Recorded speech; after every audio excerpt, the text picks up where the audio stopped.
আমি এমন একটা পর্যায়ে এসে দাঁড়িয়ে আছি যেখানে আমি কিছুই করতে পারতেছি না। না পারতেছি পরিবারের মানুষের স্বপ্ন পূরণ করতে, না পারতেছি নিজের স্বপ্নগুলো পূরণ করতে।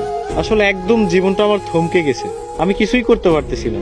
কি হচ্ছে আমার জীবনের সাথে, কেন হচ্ছে, এই হিসাবগুলো আমি মিলাতে পারতেছি না।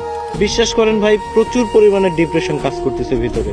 আমি অনেক ডিপ্রেশনের মধ্যে আছি। আমার জীবনের সাথে কেন এগুলো হচ্ছে আমি নিজেও জানি না। তবে একটা জিনিস কি, কোনো কিছুর হিসাব আমি মিলাতে পারতেছি না। একটা সময় ডিপ্রেশন কি জিনিস জানতাম না, এখন জানতেছি।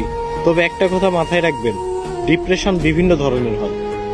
শুধুমাত্র প্রেম বিচ্ছেদের কারণেই যে মানুষ ডিপ্রেশনে ভোগে, বিষয়টা এমন না। সবচেয়ে ভয়ানক ডিপ্রেশন হচ্ছে ফ্যামিলি প্রবলেম। হ্যাঁ, এগুলো আপনারা বুঝবেন না। যারা মধ্যবিত্ত পরিবারের, একমাত্র তারাই বুঝবে। ডিপ্রেশন অনেক কঠিন একটা জিনিস। এখান থেকে সহজে কেউ বের হতে পারে না, কেউ ডিপ্রেশন কাটিয়ে উঠতে পারে না। তবে আলহামদুলিল্লাহ, ধৈর্য ধরে আছি, ভালো কোনো একদিন আসবে।